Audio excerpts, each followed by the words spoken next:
کہتے ہیں کہ قطب الدین ایبک اپنے زمانے کے اندر نا شکار کرنے کے لیے گیا تھا، تو جیسے ہی اس نے شکار کو شکار کرنا چاہا، لیکن اس کا جو نشانہ تھا وہ شکار کے اوپر نہیں لگا، بلکہ ایک نوجوان لڑکا تھا اس کے اوپر لگ گیا، جس کی وجہ سے اس کی موت ہو گئی۔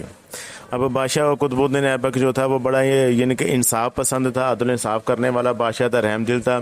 تو اس نے پتہ کیا تو پتہ چلا کہ یہ جو لڑکا تھا کہ وہ بوڑھی عورت کا بیٹا تھا، جو اس کا واحد سہارا تھا۔ اس عورت کے پاس گیا،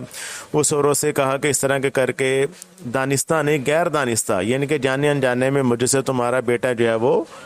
مارا گیا ہے، قتل ہو گیا ہے، تو میں اب آپ کو اپنے آپ کو آپ کے سامنے پیش کرتا ہوں،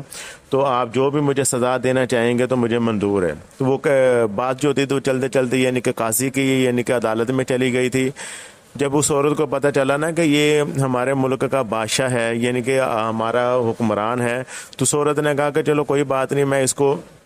اپنے بیٹے کا جو خون ہے معاف کر دیتی ہوں، تاکہ اگر اس کو میں بدلہ لوں گی، اس کو پھانسی ہو جائے گی، تو ہمارا ملک جو ہوگا یہ اچھے یعنی کہ بہترین اور عدل انصاف کرنے والے حکمران اور بادشاہ سے محروم ہو جائے گا۔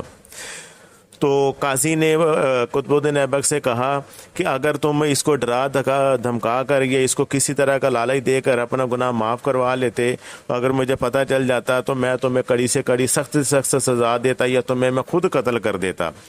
تو اس پر بادشاہ قطب الدین ایبک نے کہا کہ اگر یہی معاملہ تم میرے ساتھ کرتے، کہ اگر میری بادشاہت کو دے کر، حکمرانی کو دے کر، میرا عہدہ دے کر تم میرے ساتھ کوئی رعایت کرتے یا اس بوڑھی عورت کے ساتھ ناانصافی کرتے ہوئے مجھے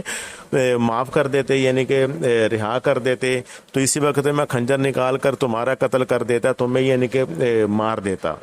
تو اس وقت کے زمانے کے اندر جو تھے نا وہ لوگ زیادہ تر حاجی نمازی نہیں تھے، عمرہ کرنے والے نہیں تھے، لیکن وہ اپنے عہدے کے ساتھ وفاداری کرنے والے تھے، عدل انصاف کرنے والے تھے، سچ بولنے والے تھے، دل کے اندر رحم رکھنے والے تھے، غریبوں یتیموں مسکینوں اور ضرورت مندوں کا خیال رکھنے والے تھے۔ اس وقت لوگوں کے دلوں کے اندر دولت کی ہوس نہیں تھی، ان کے اندر دنیاوی نمود و نمائش نہیں تھی۔ تو اس وقت کے جو حکمران تھے نا، تو وہ صرف قرآن پاک کی اور حدیث کی تعلیمات کو عمل کر کے ہی دنیا میں